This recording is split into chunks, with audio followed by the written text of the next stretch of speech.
বিসমিল্লাহির রহমানির রহিম। আসসালামু আলাইকুম ওয়া রাহমাতুল্লাহ। প্রিয় শিক্ষার্থীরা, ওয়েলকাম টু মুমিনুলস টিচিং হোম।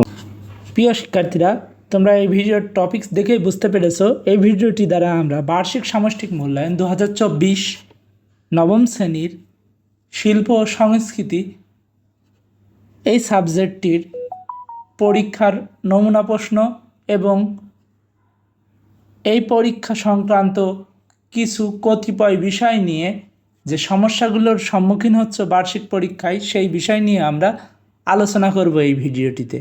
তাই তোমাদের কাছে অনুরোধ থাকবে ভিডিওটি না টেনে সম্পূর্ণ দেখার, যাতে এই ভিডিও দেখার পর তোমাদের শিল্প সংস্কৃতি এই সাবজেক্টটির পরীক্ষা কেমন হবে বা কিভাবে উত্তর করতে হবে সেই বিষয়ে কোনো প্রশ্ন বা সংশয় মনে আর না থাকে। তাই বাড়তি কথা না বাড়িয়ে চলে যাচ্ছি মূল ভিডিওর আলোচনা অংশে।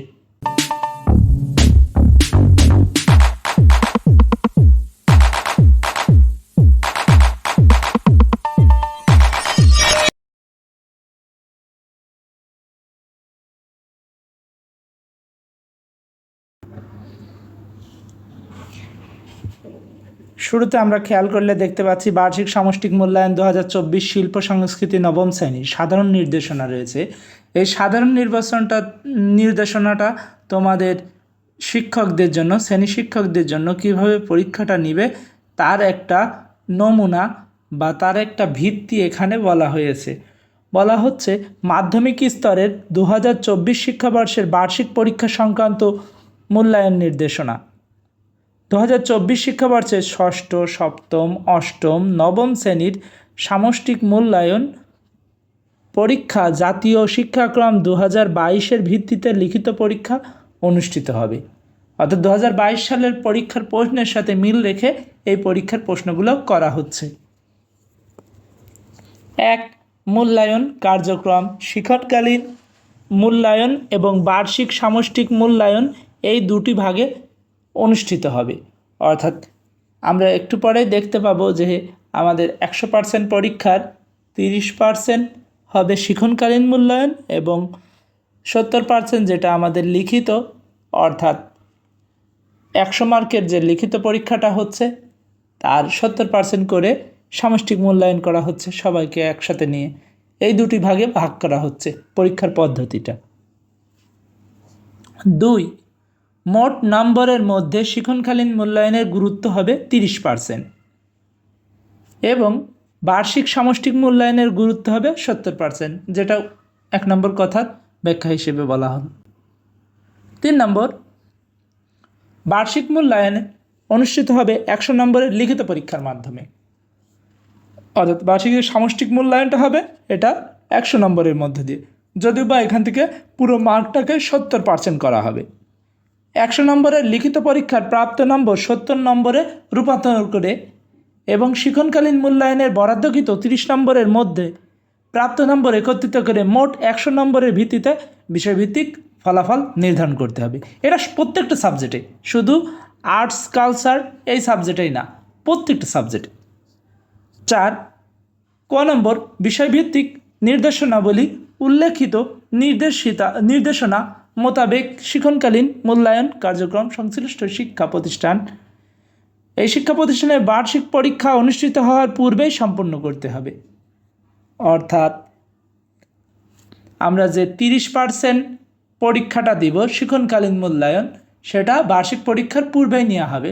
অর্থাৎ যেসব প্রতিষ্ঠানে কি একটু বিন্দুমাত্র কোনো এই বিষয়ে অগ্রগতি হয়নি সেই সব প্রতিষ্ঠানেও, অর্থাৎ তোমাদের খুব দ্রুতই এই পরীক্ষাটা নেবে 30 মার্কের। সেই প্রশ্নের একটা প্যাটার্ন দেওয়া থাকবে, একটু পরে আমরা দেখতে পাবো।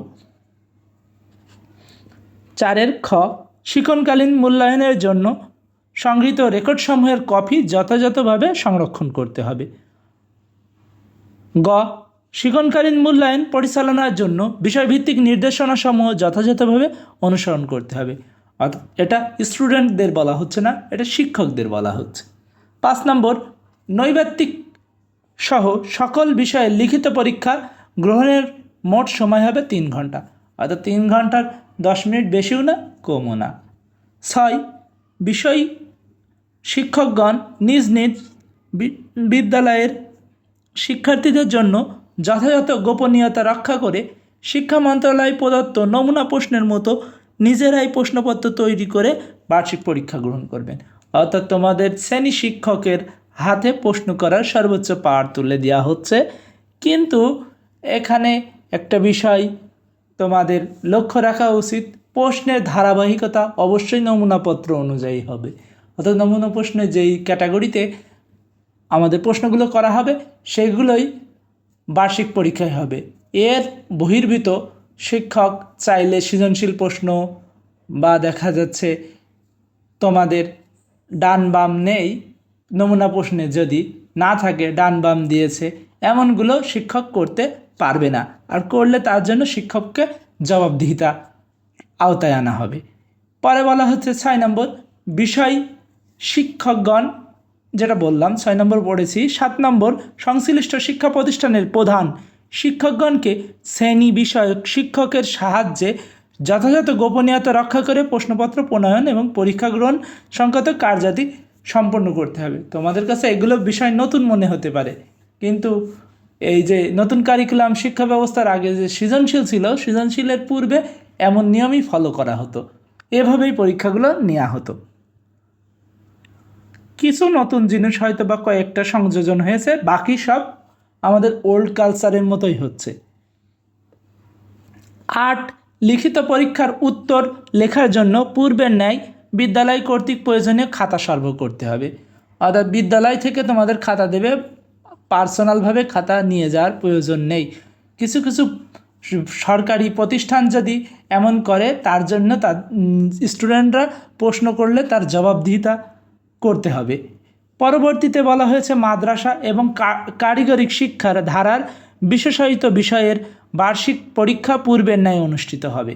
অর্থাৎ এর আগে যেভাবে পরীক্ষা নেওয়া হতো পূর্বে, অর্থাৎ কিছু সময় গিয়েছে আমাদের পরীক্ষা বাদে মূল্যায়ন, এই পদ্ধতিটা থাকবে না। সকল ধারার 10ম শ্রেণীর বার্ষিক পরীক্ষা পূর্বের ন্যায় অনুষ্ঠিত হবে। অর্থাৎ 10ম শ্রেণীর বার্ষিক পরীক্ষা যেভাবে হতো সেভাবেই হবে।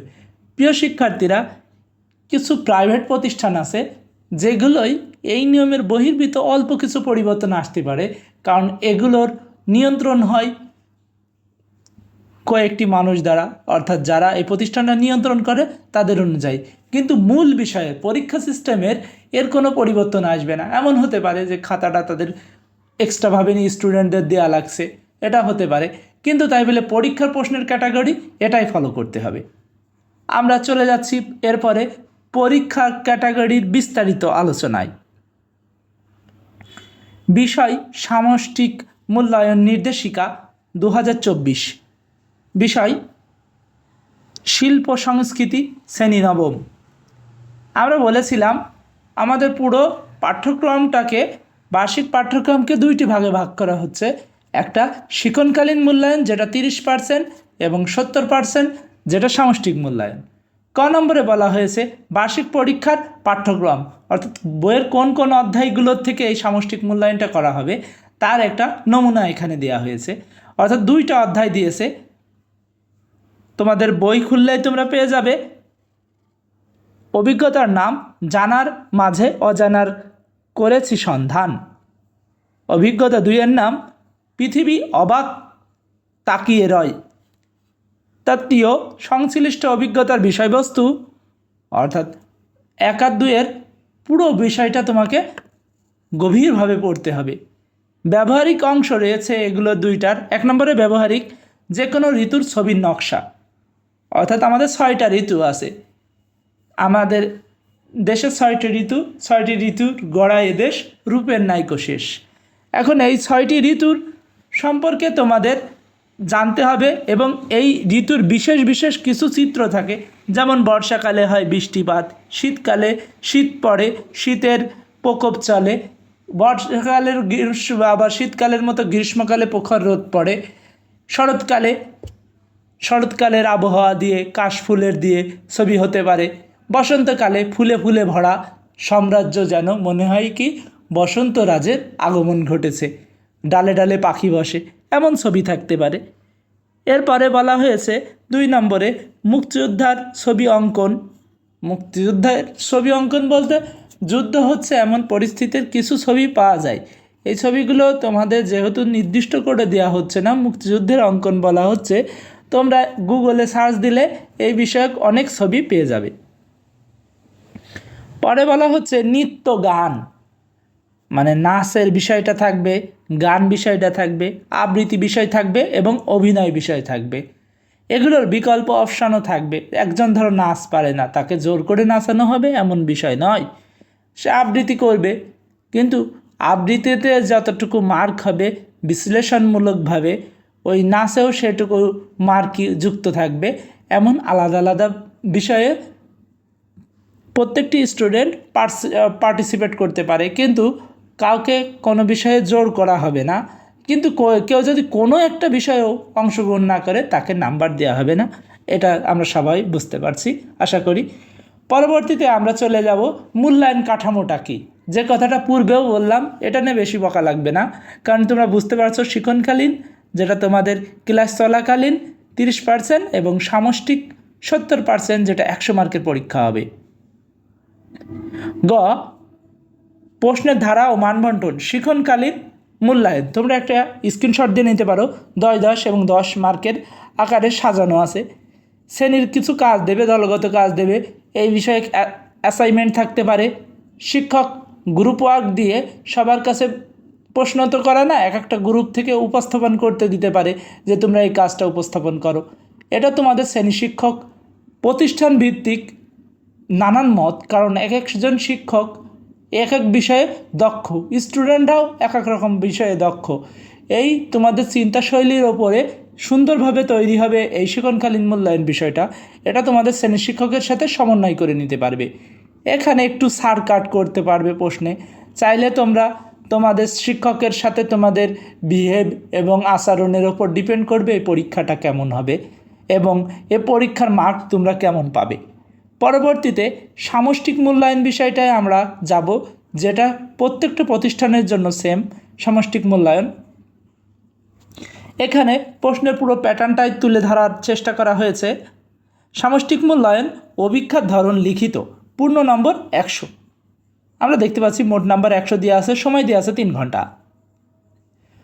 অন্যান্য প্রশ্নের মতো এখানে প্রথমেই না, এখানে একটু পরিবর্তিত এসেছে দেখতে পাচ্ছি আমরা প্রশ্নের, কারণ এই সাবজেক্টটা আলাদা, সেজন্য এই সাবজেক্টের মান অন্যান্য সাবজেক্টের তুলনায় আলাদা এসেছে। এখানে লিখিতর পাশাপাশি অন্যান্য কিছু কাজ রয়েছে, যেমন নৃত্যটা তো লিখে দেখানো যায় না, অভিনয়টা তো লেখার চেয়ে করে দেখালেই ভালো হয়। ঠিক একই হিসেবে এখানে ব্যবহারিক বিষয়টা রয়েছে, যেটা আমরা বলি প্র্যাকটিক্যাল। চারুকলা, সঙ্গীত, নৃত্য, অভিনয়, যন্ত্রসঙ্গীত, যে কোনো একটি বিভাগের ব্যবহারিক কাজ। বিষয়টা দেখেছো, একজন কিন্তু নাচ পারে, কিন্তু আরেকজনের কাছে কিন্তু জোর করা হবে না যে তুমি নাচো, নাচতে না জানলে উঠোন বেঁকা, এ কথাও বলা লাগবে না। এখন কথা দেখো, কেউ একজন ভালো গান গাতে পারে, কেউ গজল গাতে পারে, যে যে বিষয়ে দক্ষ, এই 1টা 2টা 3টা 4টা 5টা বিষয়ের ভিতরে তোমাদের কমপ্লিট করতে হবে। এমন কোনো স্টুডেন্ট নেই যে দেখা যাচ্ছে ছবি আঁকতে পারে না, হয়তো বা কারো খারাপ হয়, কারো ভালো হয়। তারপরে সঙ্গীত, সঙ্গীত কিন্তু 2 ধরনের হয়, একটা ইসলামিক সঙ্গীত, একটা রণসঙ্গীত, আর কিছু আমাদের অপ্রাচ্যের সঙ্গীত আছে, দেখা যাচ্ছে হিন্দি গান টান। এখন এটা শ্রেণী শিক্ষক এর ওপর ডিপেন্ড করবে, তিনি এখতিয়ার রাখে যে কোন ধরনের সঙ্গীত তোমরা গাইতে পারবে, কোনগুলো গাইতে পারবে না।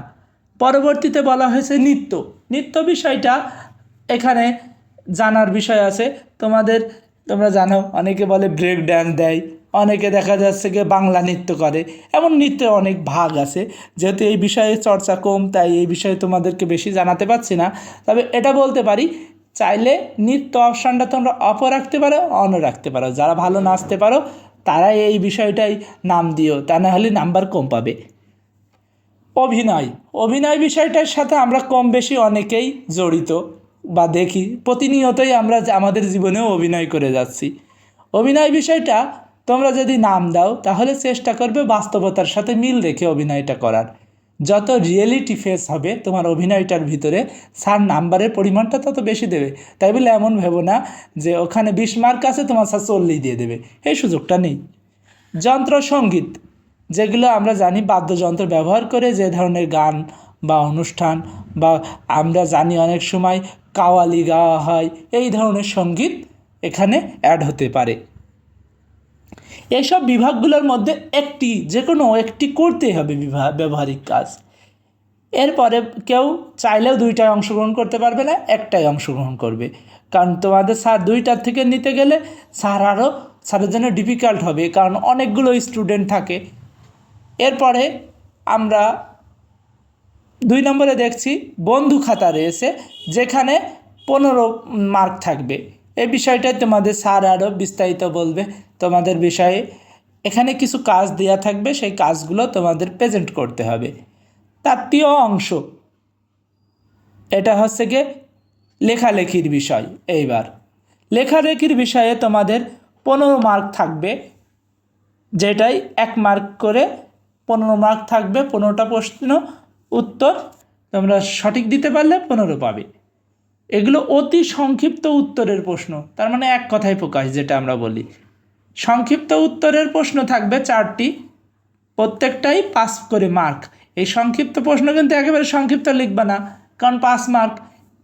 ভুল লেখার দরকার নেই, ভুল লিখে পৃষ্ঠা ভরালেও স্যাররা মার্ক দিবে না। উচিত সঠিক বাক্য, যত গুরুত্বপূর্ণ বাক্য দিয়ে লিখতে পারবে, এমন এক একটা প্রশ্ন 10টা করে লাইন কি 12টা করে লাইন লেখার চেষ্টা করবে, কিন্তু প্রত্যেকটা লাইন গুরুত্বপূর্ণ আকারে লিখবে, তাহলে স্যার পুরো মার্ক দিবে। অর্থাৎ পৃষ্ঠা হিসেবে না, 10 থেকে 15 লাইনের ভিতরে লেখার চেষ্টা করবে, কারণ তোমার অন্যান্য প্রশ্নগুলোরও অ্যান্সার করতে হবে। টাইম ম্যানেজমেন্টের একটা ব্যাপার আছে।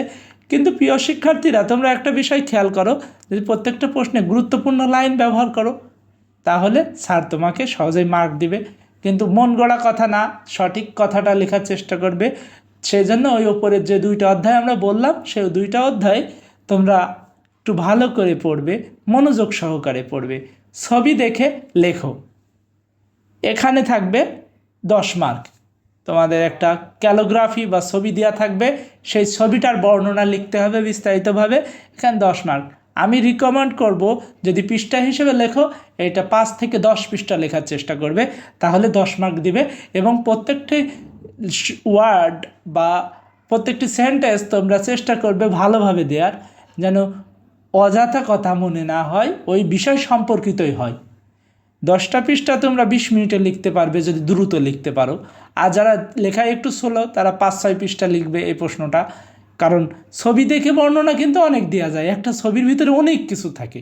একটা ছবি তুমি যদি ঠান্ডা মাথায় ভাবো, তার 5 থেকে 10টা কারণ খুঁজে পাবা, কিন্তু এক একটা বিষয় নিয়ে এক একভাবে লেখা যায়। তোমরা চেষ্টা করবে তোমাদের নৈপুণ্যতার সাথে সৃজনশীল মেধা দিয়ে লেখার চেষ্টা করবে।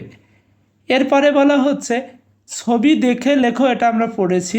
রচনামূলক প্রশ্নের উত্তর, এটা রচনামূলক প্রশ্ন বলার উপেক্ষা রাখে না, এটা প্রশ্নটা একটু বড় হয়, প্রশ্নের উত্তরটা চাই বড়, বিশ্লেষণভাবে লিখতে হয় এবং চেষ্টা করতে হয় এই ধরনের প্রশ্নে যদি ছবি অ্যাড করা যায়, ছবি অ্যাড করা যায়, পাশাপাশি প্রবাহ চিত্র দেওয়া যায়, ক্যালোগ্রাফি দেওয়া যায় কিছু, দেখা যাচ্ছে এই বিষয় ভিত্তিক টপিক, বা দেওয়া যায় কিছু পয়েন্ট, যেগুলো সম্পর্কে স্টার মার্ক করে আমরা একটা বিষয় খুব সুন্দর উপস্থাপন করার চেষ্টা করি, তাহলে আমরা এখানে পুরো মার্ক পাওয়া যায়। স্যারের কাছে এমন বিষয় না যে নাম্বারটা স্যার সাথে করে বাসায় নিয়ে যাবে, বা বাসায় নিয়ে গিয়ে নিজে পুঁজিবদ্ধ করে থাকবে। তুমি যদি উপযুক্তভাবে লেখো, প্রশ্নের উত্তরগুলো সুন্দর করে উপস্থাপন করতে পারো, তোমার খাতায় প্রেজেন্টেশনটা সুন্দর হয়, তাহলে স্যার তোমাকে পুরো মার্কই দেবে। অর্থাৎ 70-এর ভিতর তুমি 70ই পাবা, এটা পাওয়া অসম্ভব না। এর আগেও তোমরা যখন অন্যান্য পরীক্ষা দিয়েছো, অনেক সময় ছোটো ক্লাসে 100 পেয়েছো। কেন পেতে? কারণ তোমরা প্রশ্নের যে অ্যান্সারগুলো চেতো, সেগুলো সম্পূর্ণভাবে দিতে পারতে। এখনও চেষ্টা করো, তাহলে এখনও সম্পূর্ণ মার্ক পাওয়া সহজ। পরে বলা হচ্ছে 100 নম্বরের মধ্যে শিক্ষার্থীর প্রাপ্ত নম্বরকে 70%-এ কনভার্ট করা হবে। এটা তোমাদের দায়িত্ব না, এটা শিক্ষক করবে। এরপরে যদি আমরা একটু লক্ষ্য করি, আমাদের সামনে চলে এসেছে একটি নমুনা প্রশ্ন। কিন্তু এর বিষয়ক সতর্কতা শিক্ষকের জন্য নমুনা প্রশ্ন যেন সে হুবহু কপি না করে, তাহলে কিন্তু পরীক্ষা নিয়ে শিক্ষকও মজা পাবে না, স্টুডেন্টও পরীক্ষা দিয়ে মজা পাবে না। কারণ এগুলো সম্পূর্ণ যদি হুবহু কপি করা হয় তাহলে অনেক স্টুডেন্টের কাছে এর উত্তরপত্র আছে, উত্তরপত্র বসায় দেবে।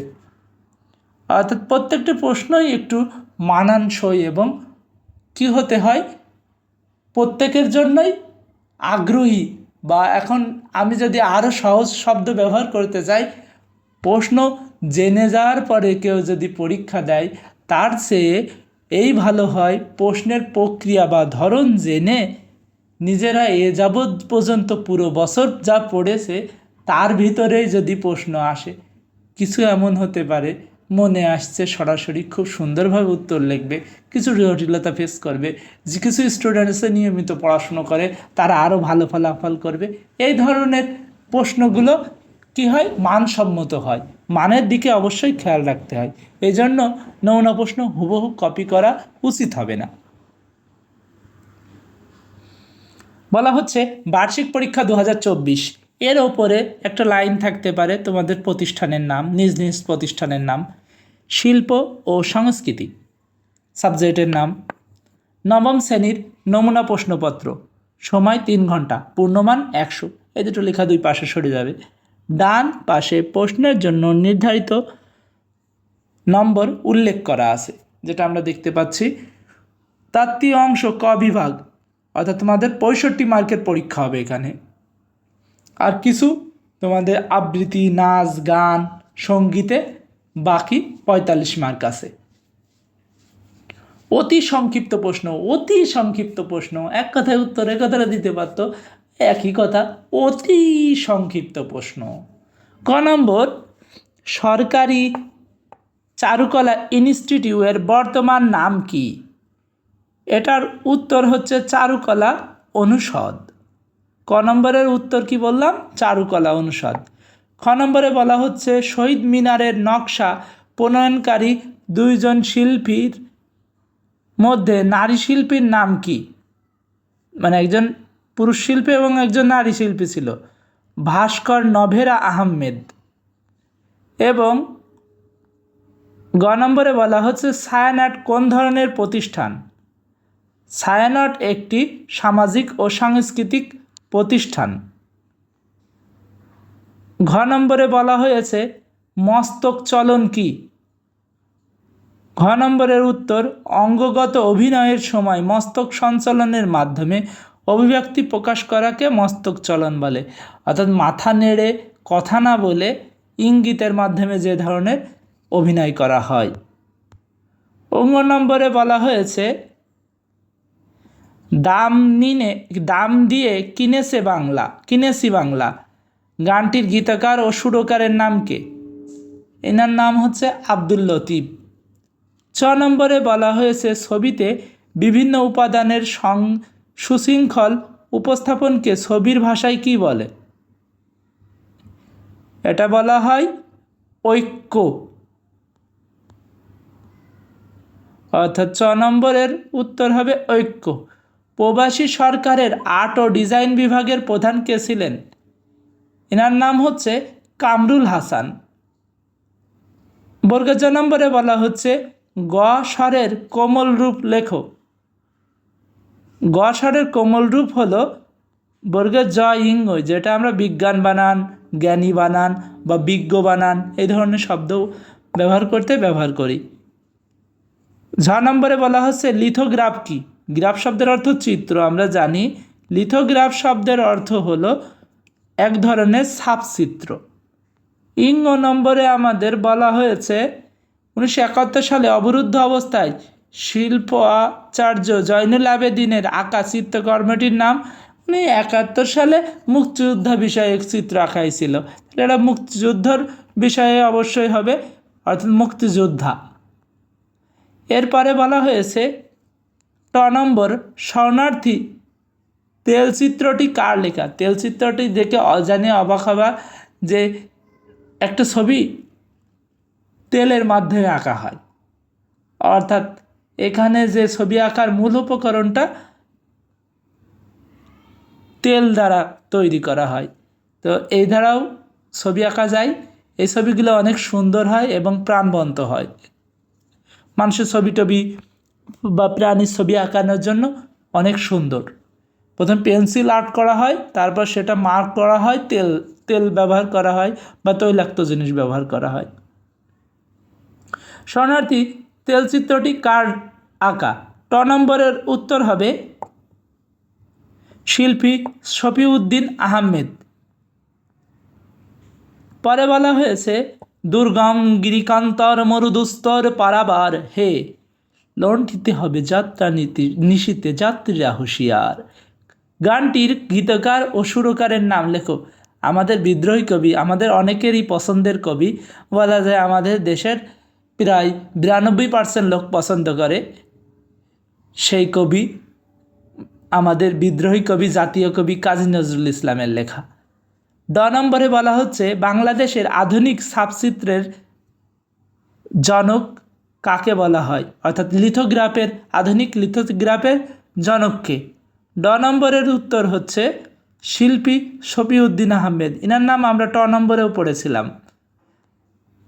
এরপরে বলা হয়েছে শিল্পী বুলবুল চৌধুরীর শিল্পকলার শাখা কোনটি? নামটা বেশ সুন্দর, বুলবুলি পাখি হয়। শিল্পী বুলবুল চৌধুরীর শিল্প চর্চার শাখা কোনটি? ঢ নম্বর উত্তর হবে নৃত্যকলা। এবং মধ্যাহ্ন নম্বরে 1970 সালের জলোচ্ছ্বাসে দুর্গত মানুষের সাহায্যের জন্য যে সঙ্গীতায়োজন করা হয় তার নাম কি ছিল? কাঁদো বাঙালি কাঁদো। এই উত্তরগুলো এখানে দিয়ে আছে, তোমরা একটা স্ক্রিনশট দিয়ে নিতে পারো, তাইলে তোমাদের উত্তরগুলো পড়তে সুবিধা হবে। পরে বলা হচ্ছে সংক্ষিপ্ত প্রশ্ন। তোমরা দেখতে পাচ্ছ কিছু সংক্ষিপ্ত প্রশ্ন দিয়ে আছে। সংস্কৃতি কি? আমাদের মনে অনেক সময় প্রশ্ন জাগে, সংস্কৃতি সভ্যতা, আমরা এই বিষয়টা পড়েই যাই কিন্তু মনে থাকে না। সংস্কৃতির সংজ্ঞাটা আমি একটু বলি। সংস্কৃতির সংজ্ঞা হচ্ছে, অনেকজন মতবাদ দিয়েছে অনেক কিছু সংস্কৃতির, কিন্তু যেটা আমরা বেসিক্যালি মাথায় রাখবো, সভ্যতার জিনিসটা কিন্তু একদিনে হয় না, অনেক দিনে হয়। সংস্কৃতিতে আমাদের প্রতিনিয়তর আচরণ এমন, অর্থাৎ একটা জাতি বা গোষ্ঠীর দৈনন্দিন এবং সারা জীবনের যত আচরণ, এই আচরণগুলোকে এবং তাদের রাগ বিরাগ, অনুরাগ, শিল্পকর্ম, এগুলো সব একত্র করে যে জিনিসটার নামকরণ করা হয়েছে সেটাই হচ্ছে সংস্কৃতি। এবং এই সংস্কৃতির যদি আমরা দীর্ঘদিন একটা জাতিকে একই সংস্কৃতি পালন করতে দেখি, সেটা আমরা বলি সভ্যতা। অর্থাৎ সভ্যতা গড়ে ওঠে সংস্কৃতির কাঁধে ভর করে। এরপরে সংস্কৃতি কত প্রকার বলেছে ও কি কি, তোমাদের বইতে এটা উল্লেখ আছে, তোমরা এটা পড়ে নিবে। এগুলো নিয়ে আমি এখন কোনো উত্তর বলছি না, তোমাদের শ্রেণী শিক্ষকের সহায়তায় পড়ে নিবে। এটা একটা স্ক্রিনশট দিয়ে রাখতে পারো। সংস্কৃতি আমরা এর আগে পড়েছিলাম লাস্ট, যতক্ষণ শহরের সংস্কৃতি থাকে আর গ্রাম্য সংস্কৃতি থাকে। সংস্কৃতি এইভাবে দুই প্রকার পড়া হয়েছিল। মুক্তিযুদ্ধে প্রত্যক্ষ পরোক্ষভাবে অংশগ্রহণ করেছেন এমন একজন নৃত্যশিল্পীর অবদান লেখো। এটা স্যারের কাছে প্রশ্ন করে ঠিক করে নিবে। প্রত্যক্ষ আর পরোক্ষ বিষয়টা আমি একটু বলি। প্রত্যক্ষ বিষয়টা হচ্ছে যেটা আরেকজনের মাধ্যম দিয়ে হয়, এটা ভুল বললাম। এটা হচ্ছে কি পরোক্ষ ক্ষেত্রে হয়, অন্যজনের মাধ্যম থাকে। অর্থাৎ দেখা যাচ্ছে গিয়ে তুমি হেড স্যারের সাথে যোগাযোগ করবে, তার আগে তোমার ক্লার্কের সাথে কথা বলা লাগছে, এটা তাহলে, বা ক্লার্কে একটা কাজ দিলে সেটা সে হেড স্যারকে জানাই দিল, এটা পরোক্ষ। কিন্তু সরাসরি হেড স্যারের সাথে যোগাযোগ করছো, কথা বলছো, তাহলে সেটা হলো কি যোগাযোগ? প্রত্যক্ষ যোগাযোগ।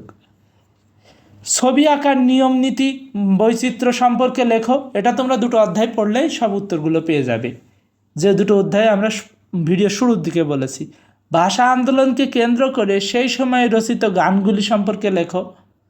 অর্থাৎ অনেকগুলো গান হয়েছিল, সেই গানগুলো লিখতে বলেছে। যেমন একটা গান তোমরা সবাই জানো, সেটা আমার ভাইয়ের রক্তে রাঙানো 21শে ফেব্রুয়ারি আমি কি ভুলতে পারি। শিল্পী শফিউদ্দীন আহমেদের শিল্পগুরুর উপাধিকে কেন ভূষিত করা হয়েছিল? লিথোগ্রাফির প্রবক্তা আমাদের শিল্পী শফিউদ্দীন আহমেদ সম্পর্কে বর্ণনা করতে বলেছে। তো সংক্ষিপ্ত প্রশ্ন, এগুলো লিখবে কেমন বলা হয়েছিল যে 10 লাইন বা 15 লাইন গুরুত্বপূর্ণ লাইন লিখবে এগুলো সম্পর্কে। এরপরে সংক্ষিপ্ত প্রশ্নের জন্য বিবেচ্য বিষয় রুবেক্স এটা বর্ণনা করা হয়েছে। এটা তোমরা একটা স্ক্রিনশট দিয়ে রাখো, কারণ তোমরা এই প্রশ্নটার অ্যান্সার এইভাবে করবে, তা কীভাবে মার্কটা বন্টন হবে সেটা এখানে বর্ণনা করা হয়েছে। অর্থাৎ যেমন সংস্কৃতির ধারণটির ব্যাখ্যা করতে পারলে 2 মার্ক পাবা, সংস্কৃতি কত প্রকার তাই সেটা লিখতে পারলে 1 মার্ক, এবং প্রকারভেদের নাম লিখতে পারলে 2 মার্ক। অর্থাৎ পুরো প্রশ্নটাই এভাবে 5 মার্ক তোমরা নিতে পারো। অন্যান্য প্রশ্নের ক্ষেত্রেও এমনই হবে। যেমন আমি আরেকটা যদি বলি, যেমন মুক্তিযোদ্ধায় প্রত্যক্ষ ও পরোক্ষভাবে অংশগ্রহণ করেছিলেন এমন একজন শিল্পীর নাম, শিল্পীর অবদান লেখো।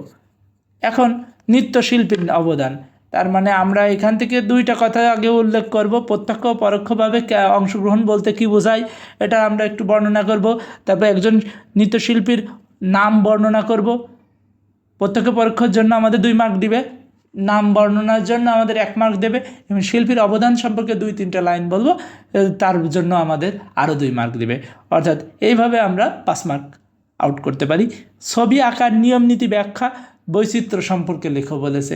অর্থাৎ প্রথমে ছবি আঁকার নিয়ম নীতি আগে আমরা একটু ভূমিকা দিয়ে দেবো এবং শেষে উপসংহার দিয়ে দেবো বা পরিশেষে বলা যায়। এই 2টার জন্য আমাদের 1 মার্ক করে 2 মার্ক দিবে, এবং বর্ণনা আমাদের একটু সুন্দর গোছালো হলে ভিতরে 3 মার্ক দিবে। এইভাবে 5 মার্ক আশা করা যায়। ভাষা আন্দোলনকে কেন্দ্র করে সেই সময় রচিত গানগুলি সম্পর্কে লেখো। এখনও তুমি এখানে যে নাম্বার পেতে চাও, কেউ 3টা কি 4টা গান সম্পর্কে বর্ণনা করলেই হবে। কেউ যদি 5টা করো 100% সে 5 মার্ক পাবা। অর্থাৎ 5টা করলে সেক্ষেত্রে তুমি প্রত্যেকটার গান সম্পর্কে 3টা কি 4টা লাইন করে লিখবা, তাই তোমার যথেষ্ট। শিল্পী শফিউদ্দীন আহমেদকে শিল্পীগুরুর উপাধিতে কেন ভূষিত করা হয়েছে? এই শিল্পী শফিউদ্দীন সম্পর্কে বলবা, লিথোগ্রাফ সম্পর্কে বলবা, এবং তার উপাধি সম্পর্কে বলবা, এবং কেন ভূষিত হয়েছিল এবং কত সালে ভূষিত হয়েছিল এটা বলবা, এবং পরিশেষে একটা কথা বলবা। এই 5টা পয়েন্ট ইউজ করলে 5 মার্ক 100%। এরপরে বলা হচ্ছে ছবি দেখে লেখো, যেটা আমরা বলেছিলাম। এমন একটা সুন্দর ছবি দেওয়া থাকবে, যে ছবিটা তোমরা স্ক্রিনে দেখতে পাচ্ছ। এটা রঙিন, তোমাদের প্রশ্নপত্রে রঙিনও হতে পারে, সাদা কালোও হতে পারে, সেটা বিষয় না, যেমন থাকবে সেভাবেই তোমরা উপস্থাপন করবে। এই ছবিটা দিয়ে অনেক কথা বলা যায়, চাইলে তো একটা বই লেখা যায় এই ছবিটাতে। তোমাদের বই লিখতে হবে না, তোমরা চেষ্টা করবে 7-8 পৃষ্ঠা বা 10 পৃষ্ঠা মতো বর্ণনা দিতে। অর্থাৎ প্রত্যেকটি বিষয়। এখানে একটা লোক বেলুন হাতে দাঁড়িয়ে আছে, তার জামার রং কী, সে লুঙ্গি পরে আছে, তাহলে তার শিল্প সংস্কৃতির সম্পর্কে একটু বর্ণনা দিয়ে যায়। কী ধরনের আচরণ ব্যক্তি বোঝা যাচ্ছে। একটা শিশু আছে, বাচ্চা আছে, এখানে মহিলারা আছে, কেনাকাটা করছে, কার চয়েস কেমন। দেখো বাচ্চারা কিন্তু ফুলের বেলুনের দিকে এসেছে, ওরা কিন্তু দেখা যাচ্ছে যে কাঠের জিনিস বা চেয়ার কিনতে যায়নি। এরপরে দেখা যাচ্ছে খেলনাধুলা রয়েছে, বিভিন্ন পার্কের মতো সাজানো জিনিস রয়েছে, ওইদিকে বাজার বসেছে, কিছু মহিলারা কিছু পুতুল টুতুলের এখানে বসে আছে। এই ধরনের একটা বাচ্চা একটু তার বাবার বা মামার কাঁধে উঠেছে, অর্থাৎ তার পরিচিত লোকের কাঁধে উঠে এসেছে, সাথে একটা মেয়ে আসছে। এইভাবে পুরো বর্ণনা দেওয়া যায়। তার মানে এটা তো একটা সাধারণ বর্ণনার কথা বললাম, এবং এটা সম্পর্কে এই লেখা যায়। এই ছবিটা আসলে কিসের ইঙ্গিত দেয়? একটা পার্কে মানুষ কেন বেড়াতে যায়, বা কীভাবে তাদের ফিলিংসগুলো কীভাবে সুন্দর করে মনমরা ভাবটা কাটায়। শহরের ভিতর ঘোরার জন্য পার্কই কেন ভালো, এবং পার্কগুলো বা মেলাগুলো কেন বসে, এই সম্পর্কে বর্ণনা লিখবে। বা তোমার দেখা একটা রচনা যদি তুমি চিন্তা করো, আমার বেড়ানো একটি মেলার ঘটনা, সেই ধরনের ঘটনাও এর সাথে মেলে। এমনভাবে ক্রিয়েটিভ রাইটিং লিখবে। এমন শব্দ বা এমন আমি বলবো বাক্য ইউজ করবে, ব্যবহার করবে, যা অন্যরা সবাই পারবে না। তুমি যদি সুন্দর করে লিখতে পারো, তোমার মার্কটাও স্যার বেশি দেবে। এরপরে ছবি দেখে লিখো। আর্ট অ্যাপ্রিসিয়েশন ক্রিয়েটিভ রাইটিংয়ের বিবেচ্য বিষয় বা রুবিক্স। মূল্যায়ন পদ্ধতিতে ছবির বিষয়বস্তু সঠিকভাবে পর্যবেক্ষণ করবে এবং কেমন বলেছে ভাগ করতে, এখানে ছবির বিষয়বস্তু নিয়ে 2 মার্ক, বর্ণনার নিজস্ব কল্পনার উপস্থিতিতে 3 মার্ক, উপস্থাপনার মধ্যে সৃজনশীলতা যেই বিষয়টা আমি বলছিলাম ক্রিয়েটিভভাবে তুমি চিন্তা ভাবনা করবে সেটা 3 মার্ক, ছবিটি নিয়ে সম্পর্কে নিজস্ব মতামত দিতে পারো, মানে এই ধরনের কাজ বা এই ছবিটির ভালো দিক খারাপ দিক এইটা কখন বোঝায়, যখন ছবিটার গুরুত্ব বিষয় নিয়ে আমরা আলোচনা করব বা পর্যালোচনা করলে কি হয়, দেখা যাচ্ছে একটা ভালো বিষয় বা খারাপ বিষয়গুলো উঠে আসে, সমাজের ওপর কেমন প্রভাব ফেলে, রাষ্ট্রের উপরে কেমন প্রভাব ফেলে, মানুষ এটা থেকে কি শিখছে এবং এটার মাধ্যমে আমাদের সমাজ বা রাষ্ট্রের কী উন্নতি হতে পারে সেটা লেখা যায়। নোট: শিক্ষক প্রশ্নে এমন একটি ছবি দেবেন যাতে শিক্ষার্থীরা কল্পনা করে লেখার সুযোগ পায়। ছবিগুলো বিভিন্ন অবজেক্ট যথেষ্ট বড় থাকবে যাতে শিক্ষার্থীরা ভালো করে বুঝতে পারে। এমন ছবি নির্বাচন করবেন যা ফটোকপি করলে স্পষ্ট বোঝা যায়। 4. রচনামূলক প্রশ্ন: যে কোনো 2টি প্রশ্নের উত্তর দাও।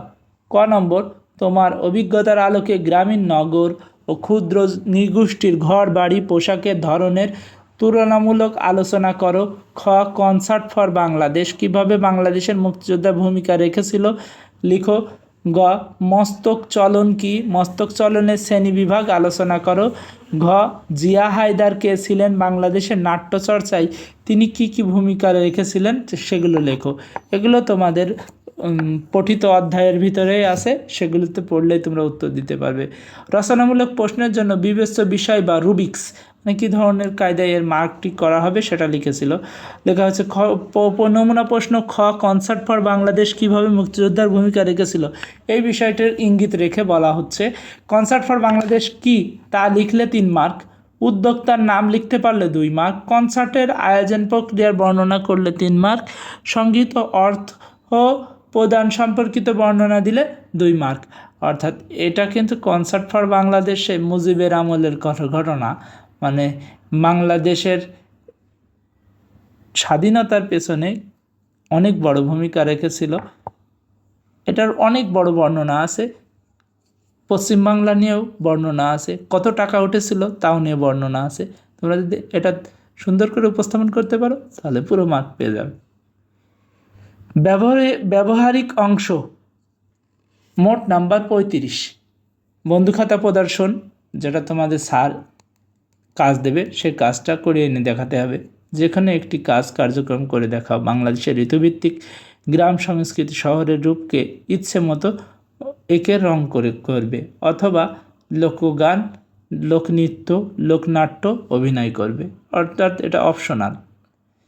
এখানে মার্কের সিস্টেমটা এমন হবে: নিজের সৃজনশীলতা প্রয়োগ করার বন্ধুখাতা তৈরিতে পাস, সিলেবাস অনুসারে পাঠ্যপুস্তকে নির্দেশিত সকল কাজ সম্পাদন পাস, বন্ধুখাতাতে এসব কাজ থাকতে হবে।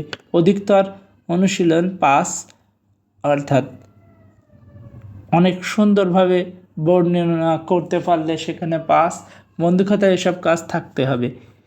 ব্যবহারিক কাজ মূল্যায়নের করণীয় রুবিক্স, এটাও একটা বর্ণনা দিয়েছে। এটা ডিপেন্ড করবে প্রত্যেকটা প্রশ্ন কীভাবে নিরূপণভাবে তুমি অ্যান্সার করছো তার উপর ডিপেন্ড করবে। প্রিয় শিক্ষার্থীরা, এই বিষয়টা তোমরা একটা স্ক্রিনশট দিয়ে রাখতে পারো। আমরা পরবর্তী অংশে চলে যাচ্ছি। সঙ্গীত ও নৃত্যের ক্ষেত্রে বিবেচনায় কী রাখতে হবে সেটা বলি। উচ্চারণ ও নাচের মুদ্রার ওপর পাস, তাল ও লয় 10, সুর ও ভাবরস এক্সপ্রেশন এখানে পাস, অর্থাৎ সুর ভাবরস, একজন বেসুরা গলায় গান গাচ্ছে বা গজল গাচ্ছে সে তার পুরো মার্ক পাবে না, 5-এর মধ্যে 2 পেলো বা 1 পেলো, কিন্তু একজনের সুর বা ভাবরস শুনে যেন অন্তর সুশীতল ঠান্ডা হয়ে যাচ্ছে, ভালো লাগছে, মনে হচ্ছে আরও একবার গাইতে দিই, তাহলে শিক্ষক তাকে তো 5 দিয়ে দেবে, বলে 6 দিয়ে দেয় কি তাই দেখো। এরপরে অভিনয়ের ক্ষেত্রে বিবেচনায় রাখতে হবে। এটা করা সহজ আমার কাছে, কারণ আমি এই বিষয়টা পারি। আমি নাচটা পারি না, সুরের বিষয়টা হালকা হালকা পারি। তোমাদেরও রিকমেন্ড করব, অনেক ছেলেমেয়েরাই নাচ পারে না, কারণ পরিবারগত দিক থেকে আমাদের দেশের মানুষ বেশিরভাগ ধার্মিক ইসলামিক মাইন্ডেড, নাচ শেখাই না, কারণ আমরা এমন কিছু শিখতে চাইনি যা দিয়ে আমাদের দুনিয়ার জীবনটাই তো সব কিছু না, আখেরাতে গিয়ে জাহান্নামের যে পাথর বা খোরাক হতে চাই না আমরা। এখন তোমরা বলতে পারো নাচায় দোষ কী? এটা তোমরা গবেষণা করে দেখবে নাচায় দোষ কী। কিছু জিনিস আমাদের কালচারগুলো বাইরের দেশ থেকে আসে, কিছু আমাদের নিজস্ব কালচার আছে। আমি রিকমেন্ড করব এটা নিয়ে বিতর্ক করার চেয়ে ভালো হবে তুমি যদি এমন বিষয় উপস্থাপন করো যেগুলো থেকে মানুষ ভালো কিছু শিখবে। অর্থাৎ একটা নাচ তার মাঝে মাঝে খুব সহজে শেখা যায় এমন না, কিছু মানুষ নাচটাকে এইভাবেও নেয় যে বিনোদনের বিষয়।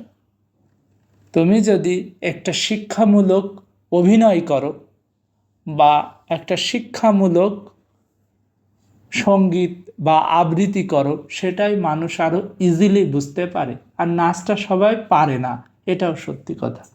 কারণ নাচটা শিখতে গেলে এমন না যে তুমি এই ক্লাসের পড়া করবে বলে এক রাত শিখলে শেখা হয়ে গেল। কবিতা আবৃত্তি এটা তোমাদের জন্য সবার জন্য অনেক সহজ ব্যাপার, অভিনয় করাটাও অনেকে পারে। যাই হোক, তোমাদের যেটা সহজ হবে, ভালো মনে হবে, সেটা তোমরা করবে। যার কাছে যেটা ভালো লাগে, যে যেটা ভালোভাবে পারবে আর কি। আবৃত্তির ক্ষেত্রে বিবেচনার বিষয় রাখতে হবে উচ্চারণে 5, লয় ছন্দ 5, ভাব প্রকাশ 10। অর্থাৎ সবচেয়ে ইম্পর্টেন্ট দেওয়া হয়েছে তুমি কিভাবে এটা উপস্থাপন করছো তার ওপর।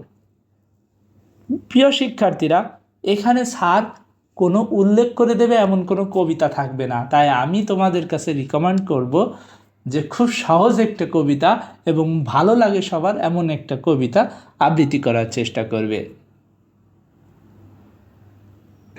যেমন আমাকে যদি বলা হতো একটা কবিতা আবৃত্তি, আমি কানা বগির ছা বলতাম। এটা খুব ইজিলি এবং সহজ এবং অনেকে জানে এমন একটা কবিতা আবৃত্তিটা এখানে আমার কাছে সবচেয়ে সহজ টপিক লাগছে, কারণ আমি তো একটা স্টুডেন্টের উদ্দেশ্যে বলি না বা বলতে চাইও না কখনো।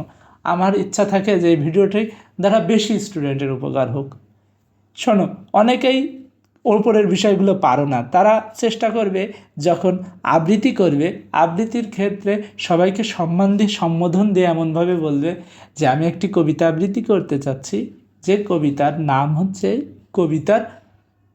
কবির নাম হচ্ছে বলা হলো। এরপরে তার ছাড়াও তুমি চাইলে এখানে আগেই শুরুতে সালাম দিয়ে নিতে পারো, বা তুমি যদি তোমার ধর্ম অনুযায়ী সম্বোধন দিতে পারো, বা সবাইকে শুভেচ্ছা রইল, ভালোবাসা রইল, এই বলে শুরু করতে পারো। পুরো কবিতাটা স্মুথলি বলবে, এর জন্য বাসায় 20 বার প্র্যাকটিস করলে যথেষ্ট। কানাবগির ছড়ার কবিতাটা আমি কেন রিকমেন্ড করলাম, এটা ছোটোবেলা থেকে আমরা অনেকবার শুনেছি। অধিকাংশ ছেলে মেয়েই পারে এমন একটা কবিতা আবৃত্তি করার চেষ্টা করতে হবে।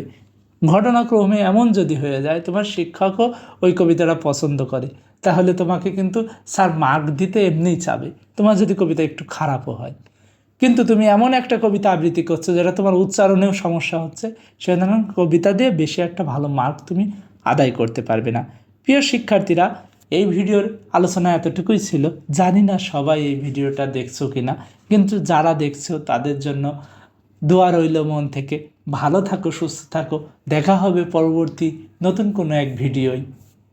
সকলের জন্য শুভকামনা এবং সুস্বাস্থ্য কামনা করছি। আল্লাহ পাক তোমাদেরকে সুস্থ সবল রাখুক, পরীক্ষাগুলো ভালোভাবে দাও এবং ভালো রেজাল্ট করো, সেই কামনা ব্যক্ত রেখে এই ভিডিও শেষ করছি। আসসালামু আলাইকুম ওয়া রাহমাতুল্লাহি ওয়া বারাকাতুহু।